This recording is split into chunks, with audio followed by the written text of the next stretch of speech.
पुणे से एक बड़ी ठगी का मामला सामने आया है। कोथरूड इलाके में एक दंपति से शंकर महाराज के नाम पर 14 करोड़ रुपए की ठगी की गई है। इंग्लैंड में आईटी कंपनी में ऊंचे पद पर काम करने वाले दीपक और अंजलि डोलस दंपति अपनी दिव्यांग बेटियों के इलाज के लिए उपाय खोज रहे थे, तभी वे एक भोंदू दंपति की जाल में फंस गए। वेदिका और कुणाल पंढरपुरकर नामक इस भोंदू दंपति ने दावा किया कि उन पर शंकर महाराज का साया है। उन्होंने डोलस दंपति को यह कहकर डराया कि उनके घर के नीचे भूत है और उनके पैसों पर दोष है। इन बातों का डर दिखाकर उन्होंने नकदी, निवेश, खेती और विदेश में स्थित घर सहित करीब 14 करोड़ रुपए की ठगी कर ली।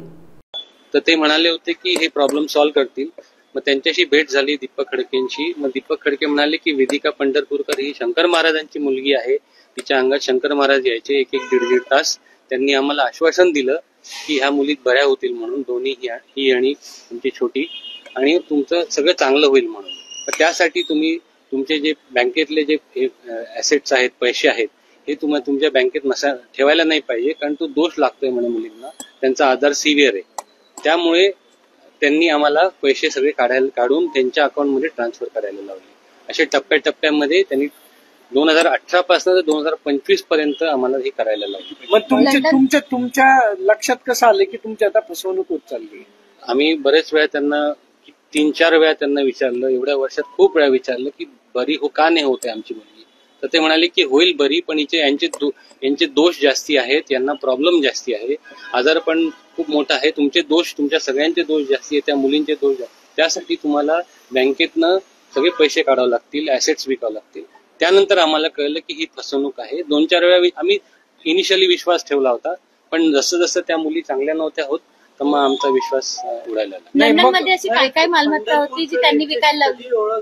2018 मध्ये दरबारात कधी गेले, काय भेटलं, नेमकं कुणी फसवणूक? वेदिका पंढरपूरकर आणि कोणकोणते? दीपक खडके, वेदिका पंढरपूरकर, कुणाल पंढरपूरकर, असे 3 मेन आहेत त्याच्यातले। नाही, पण मग दरबारात काय घडलं? दरबारात दर महिन्यात 4-5 दिवस दरबार घडायचा। त्यांनी आम्हाला सांगितलं होतं की दरबारात यांना मुलांना घेऊन यायचं, त्या ओरामध्ये ते चांगले होतील बेसिकली, एवढं सांगितलं। काय काय करायला लावायचं? एखादी पूजा व्हायची किंवा बाकी काही मांत्रिक पद्धतीनं वेगळं काही करायला लावायचं? घरी प्रकार कोणता करायला लावायचा, असं काही व्हायचं? पूजा त्यांनी करायला लावली होती आमच्या घरी, 2-3 पूजा केल्या होत्या आमच्या घरी। कधी कधी हे काय म्हणतात त्याला, सुपारी द्यायचे, कधी नारळ द्यायचे, असं ते त्या गोष्टी करायला लावायचे। आणि त्याचं काय करायला लावायचे? ते नारळ घरात ठेवायला लावायचे, सुपारी पण घरात ठेवायला लावायचे। मग हा सगळा प्रकार सुरू असताना त्यांनी कुठे तुम्हाला बाहेर पाठवलं नाही का? इकडे जाऊन या, तिकडे जाऊन या, हे करा, ते करा, काही सल्ले देत होते? नाही, तसं काही सांगितलं नाही, पण आम्ही कधी कधी त्यांच्याबरोबर तुळजापूरला किंवा सोलापूरला, अक्कलकोटला असं ते जायचो। लंडनमध्ये तुम्ही राहायला होते, तिकडली पण जागा किंवा तिकडली मालमत्ता विकायला लावल्याचं आहे, तिथलं काय काय नेमकं तुम्ही विकलं? तिथे आपलं घर होतं मॅडम, ते घर आपल्याला विकायला लावलं। म्हणजे ते ऑलमोस्ट 3.25 कोटीचं घर होतं। अत्यंत दुर्दैवी असा प्रकार आहे। जी वेदिका पंढरपूरकर जी महिला आहे ती भाड्याच्या घरात राहत होते। हे फॉरेन रिटर्न आहे, यांची एक मुलगी ही ब्रिटिश नागरिक आहे, आणि अशा परिस्थितीत केवळ आणि केवळ मुलींना बरं वाटावं, आपल्या जर मुली चांगल्या झाल्या तर काय करायचंय, पैसा पाणी अडका, ह्या भाबड्या आशेपायी त्या भोंदू बाबांच्या त्या नादी लागल्या। त्याच्यातून ते अंगात यायचं म्हणून 2-2, 3-3 तास शंकर बाबा यांच्याशी बोलायचे। म्हणजे वेदिका पंढरपूरकर ती ऍक्टिंग करायची आणि यांना असं वाटायचं की शंकर बाबाच ते स्वतः बोलतायत म्हणून हे पैसे देतील। हे फॅक्ट्स तुम्ही लक्षात घ्या। दुसरी महत्वाची गोष्ट म्हणजे त्यांनी प्रत्येक वेळेस सांगितलं की तुमचे दोष हे तुमच्या प्रॉपर्ट्यांमध्ये, तुमच्या अकाउंट्समध्ये आहेत, तुमच्या नावावरती ज्या प्रॉपर्टी आहेत ते तुमचे दोष आहेत, ते जोपर्यंत तुम्ही दूर करत नाही तोपर्यंत ते आमच्या नावावरती द्या, आमच्याकडे फिक्स करा।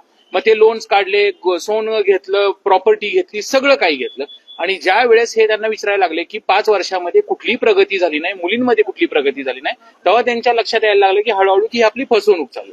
त्यावेळेस यांनी त्यांना पैसे मागण्याचा देखील प्रयत्न केला, सगळं केलं, परंतु सगळी टाळाटाळ झाली। आज हे भाड्याच्या घरात राहत आहेत, आणि जी भाड्याच्या घरात ती राहणारी वेदिका पंढरपूरकर ती आज महात्मा सोसायटीमध्ये मोठ्या बंगलोमध्ये राहते।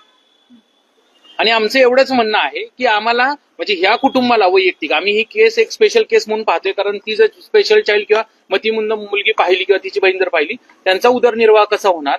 आम्ही पहिल्यापासून आता सुद्धा जे आम्हाला आयुक्त साहेबांनी बोललं तिथेही आम्ही सांगणार आहे की यांची जे आहे पैसे परत मिळाले पाहिजेत, पैसे परत मिळाले तर ह्या मुली जगतील, नाही तर ह्यांचं अवघड आहे, यांना रस्त्यावरती यावं लागेल। म्हणून आम्ही एवढं तन मन लावून त्याच्यामध्ये प्रयत्न करतोय की यांना यांचे पैसे मिळाले पाहिजेत आणि यांचं आयुष्य सुखकर झालं पाहिजे।